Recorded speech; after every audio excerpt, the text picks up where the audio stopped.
আচ্ছা মরিয়ম, জি। তুমি যে অস্ত্রটা দিয়ে তোমার শাশুড়িরে কোপাইছিলা জি। সেটা কোথায় লুকিয়ে রাখছিলা? সেটা এর ভিতরে। ওই ওয়ার্ড্রবের কথাই বলছিলা? জি। দেখো কোথায়।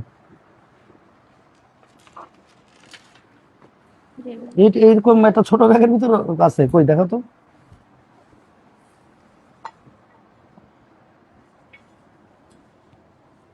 কই, এটা তো এটাই সেই চাবাটি। জি। ভাঙলো কিভাবে এটা? হাত থেকে পড়ে গেছিল। মানে কোপানোর সময় পরে জি। পরে হাত থেকে পড়ে গেলে ভেঙে গেছে? জি। আচ্ছা আচ্ছা, এখানে তো কোনো রক্তের দাগ টাগ নাই, কারণ কি? ধুয়ে ফেলছো? জি। এই যে জোড়া লাগানো ওইটাই। না, রক্তের দাগ আর নাই, চকচকে। ঠিক আছে, আমরা এগুলো এখন জব্দ করব। আর আপনার এই যে ন্যাকড়াটা একটু দেখাবে না? আচ্ছা।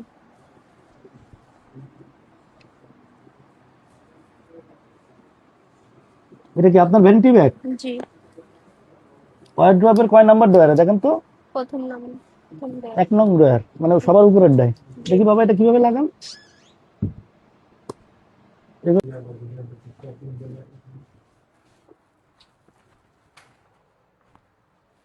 দেখান। এই যে। মানে এটা দিয়ে রক্ত মুছছেন? জি। রক্ত কোথায় কোথায় লাগছিল? রক্ত ওখানেই লাগছিল খালি। তা ওই লাশ যখন বস্তার ভিতরে নিয়ে গেছেন তখন ওই রাস্তাগুলোতে ওই পর্যন্ত লাগে নাই? না, অত বেশি লাগে নাই, শুধু আচ্ছা, এখানে লাগেছিল, লাশটা এটা কোথায় দেখে। রাখছিলেন একটু দেখান তো, দ্রুত আসুন। এটা ধুয়ে ফেলছেন পরে? জি। পরে আপনি এই যে মারার পর আপনার একা একা থাকতে ভয় লাগতেছিল না? হুম। ভয় পাচ্ছিলেন? হুম। তা প্রথমে স্বীকার করতেছিলেন না কেন? আপনার তো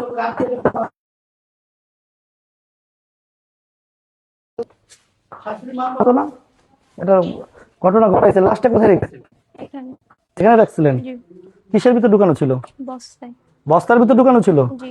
তারপর কি আরো বস্তা দিয়ে ঢাকছিলেন না? জি। বস্তাগুলো কোথা থেকে নিয়েছিলেন? বাসায় ফ্রিজের ওখানে ছিল। ফ্রিজের ওখানে ছিল? জি। আপনার কি এখন মনে একটু খারাপ লাগতেছে? কষ্ট হয়? ঠিক আছে, হয়েছে, done। মরিয়ম, তাই তো? জি। তোমার শাশুড়ির নাম কি? সকিনা। আচ্ছা, তো তোমার গতকাল যখন তুমি ধরো এই কাজটা ঘটাই ফেলছো, জি। কুপাইছো, জি। তারপর তুমি কত ঘন্টা একা একা বসেছিলা? অনেকক্ষণ। অনেকক্ষণ। ভয় পাচ্ছিলে না? জি। যে- ভয় পাচ্ছিলা? জি। কষ্ট লাগছে তোমার? হ্যাঁ। ধন্যবাদ আপনাদেরকে। আপনার নিশ্চয় অবগত আছেন যে গতকালকে রাত 12:30 ঘটিকার দিকে যশোরের বেশপাড়ায় ষাটোর্ধ্ব একজন ভদ্রমহিলা নিঃশংসভাবে খুনের শিকার হয়, এরকম একটি তথ্য আসে। প্রথমে আমাদের কাছে তার ছেলে শহীদুল ইসলাম সেই লিখিতভাবে কমপ্লেইন করে যে তার মাকে সে খুঁজে পাচ্ছে না। মাকে খুঁজে পাচ্ছে না, সে সকালে বাইরে গেছিল। তার মিসেস জানায় যে তার মা বাইরে কাজের জন্য গিয়েছে বা তালিম দেওয়ার জন্য গিয়েছে, এখনো ফিরে নাই। তো এই ঘটনার পরে সে বাসায় এসে যখন রাত্রে দেখলো যে তার মা নাই, তখন সে থানায় যায় লিখিত একটা অভিযোগ করে। পরবর্তীতে রাত্রে 12:30 ঘটিকার দিকে তার বাড়ির সামনে কলাপসিবল গেটের বাইরে একটা ব্যাগের মধ্যে তার বস্তার মধ্যে তার মায়ের ডেড বডি পায়। তো আমরা এই সংবাদ পাওয়ার পরপরই জেলা পুলিশ, বিশেষ করে কোতোয়ালি থানা এবং আমাদের ডিবির টিম একসাথে কাজ করতে যে জানতে পারে এই ভদ্রমহিলাকে জবাই করে হত্যা করা হয়েছে এই বস্তার মধ্যে তার যখন লাশে করা হয়। তো এই সময় আমরা যখন কথা বলতে যাই এই ভিকটিম পরিবারে কারা ছিল, কি ঘটনা, কথা বলতে যে আমরা দেখি যে এই শহীদুল ইসলাম যে ওনার মিসেস মরিয়ম, তার আচরণ সন্দেহজনক। তখন আমরা তাকে জিজ্ঞাসাবাদ করার পর যে আমরা এক পর্যায়ে তাকে ডিবিতে নিয়ে আসি। প্রাথমিকভাবে সে বিভিন্ন সময় বিভিন্ন ধরনের তথ্য দিচ্ছিল যে তার শাশুড়ি এখানে গিয়েছে, ওখানে গিয়েছে, বিভিন্ন বিষয়। এই কথাগুলো যখন বারবার তাকে জিজ্ঞেস করা হয়, সে বিভ্রান্তিকর তথ্য দিচ্ছিল। তখনই আমাদের সন্দেহ আরও দৃঢ় হয় যে সে বাড়িতে সে আর তার শাশুড়ি ছিল, এখানে কোনো ঘটনা ঘটছে কিনা। তো এই এক পর্যায়ে তাকে বারবার এই জিজ্ঞাসাবাদের এক পর্যায়ে সে যেহেতু পেশাদার, সে খুনি না, সে তখন স্বীকার করে ফেলে যে তার স্বামী অর্থাৎ ওই যে মারা গেছেন ওনার ছেলে শহীদুল, সে বাইরে যাওয়ার পরে তার শাশুড়ি এবং এই ভদ্রমহিলা যে মরিয়ম অভিযুক্ত, তাদের মধ্যে কথা কাটাকাটি হয়, ঝগড়া হয়। সেই ঝগড়ার এক পর্যায়ে উত্তেজনার বশবর্তী হয়ে সে তার শাশুড়িকে তাদের ঘরে থাকা যে চাপাতি ছিল সেই চাপাতি দিয়ে কুপিয়ে হত্যা করে ফেলে। তো এইটা হত্যা করার পরে সে আসলে বুঝে উঠতে পারছিল না কি করবে। পরবর্তীতে সে এই বস্তাবন্দি লাশ করে, বস্তাবন্দি রাখে এবং সেই চাপাতিটা ওয়ার্ড্রপের মধ্যে লুকিয়ে রাখে। সে জিজ্ঞাসাবাদে সর্বশেষ যখন এই ঘটনাগুলো বলে, আমরা তার এই বক্তব্য অনুযায়ী তার বাড়িতে আমরা তল্লাশি করে তার বাড়ির যে ওয়ার্ড্রোবের ভিতর থেকে আমরা সেই হত্যাকাণ্ডে ব্যবহৃত যে চাপাতি সেটি উদ্ধার করতে সক্ষম হই। এটি আসলে অত্যন্ত একটা ন্যাক্কারজনক ঘটনা ছিল। পারিবারিক দ্বন্দ্বের মাধ্যমে যে ধরনের ঘটনাগুলো ঘটে মধ্যযুগে আমরা দেখতাম, সে ধরনের একটা ঘটনার আবারও পুনরাবৃত্তি। তো আমরা যশোরবাসীকে বলতে চাই যে কারোর সাথে যদি কোনো বিষয়ে বনিবনা না হয়, কোনো সমস্যা হয়, সাথে সাথে আপনারা তার পরিবারের অন্য যারা সদস্য আছে তাদেরকে জানাতে, বা বেশি সমস্যা হলে আরও যারা আত্মীয় স্বজন আছে তাদেরকেও জানাতে, বা প্রয়োজনে প্রশাসনের সহযোগিতা নেওয়ার জন্য। কিন্তু কেউ আমরা এই উত্তেজনার বশবর্তী হয়ে এরকম ন্যাক্কারজনক কোনো ঘটনার সাথে যাতে জড়িত না হয় সেই বিষয়ে আমরা সতর্ক থাকবো, সজাগ থাকবো। ধন্যবাদ। এবং এই বিষয়ে আইনগত ব্যবস্থা প্রক্রিয়া দিন। হত্যাকাণ্ডের সময় কি একাই ছিল না? যে আমরা এখনো পর্যন্ত জেনেছি যে হত্যাকাণ্ডে সে একাই ছিল এবং তাদের দুইজনকার মধ্যকার আগে পূর্বেও বিভিন্ন ধরনের ঝগড়া হয়েছে। গতকালকেও এরকম একটা ঝগড়ার বশবর্তী হয়ে হঠাৎ উত্তেজনার বশবর্তী হয়ে সেই ঘটনা ঘটিয়েছে। জি, আমরা জেনেছি যে এই দুইজনের মধ্যকার পূর্বে এরকম ঘটনার নজির ছিল।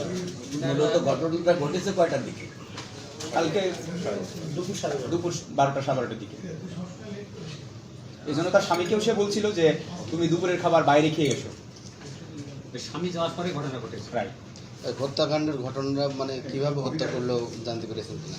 আমরা তো বললাম যে কুপিয়ে হত্যা করেছে, সে চাপাতি দিয়ে কুপিয়ে হত্যা করেছে। সে প্রথমে তার শাশুড়িকে একটা আঘাত করে, সে আঘাতটা তার লাগে না। তখন তার শাশুড়ি তাকে বলে তুই আমাকে মারতে আসছিস, তোকে আমি জেল খাটাবো। তখন সে চিন্তা করে যে আমি তো ফেল অ্যাটম যেহেতু হয়েছি, সে তো জেনে গেছে আমি তাকে মারার চেষ্টা করছি বা চাপাতি দিয়ে কোপানোর চেষ্টা করছি। সে বেঁচে থাকলে, জীবিত থাকলে তো সে এই বিষয় নিয়ে তার এখানে সংসার করা এবং এই ভদ্রমহিলার সাথে তার এই স্বামী মানে শাশুড়ির সাথে ঝগড়ার কারণে কিন্তু তার একবার ডিভোর্সও হয়ে গেছিল। 1 মাস আগে সে আবার সংসার নতুন করে করা শুরু করছে।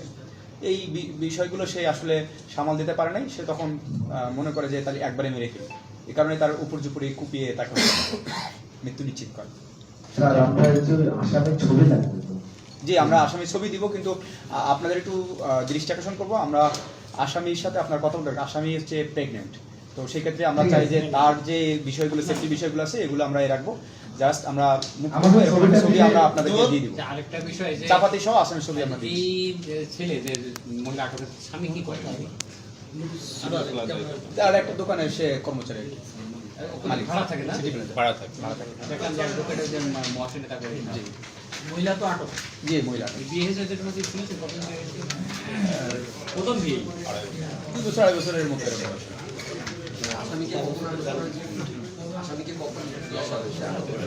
আসামিকে রাত্রে আমরা 12:30টার দিকের ঘটনা, আমরা রাত্রে 2টা 2:30টার পরে আসামিকে আমরা আমাদের কাছে দিই। ওর ছেলে রাত্রে কখন থেকে আসছিল? 10টার দিকে। তখন বাড়ির সামনে দেখে নিয়ে না, তখন সে দেখে নাই এবং তখন থানায় অভিযোগ করে। থানায় অভিযোগ তো পরে দেখেছি অন্য জায়গায় রেখে দিয়েছিল।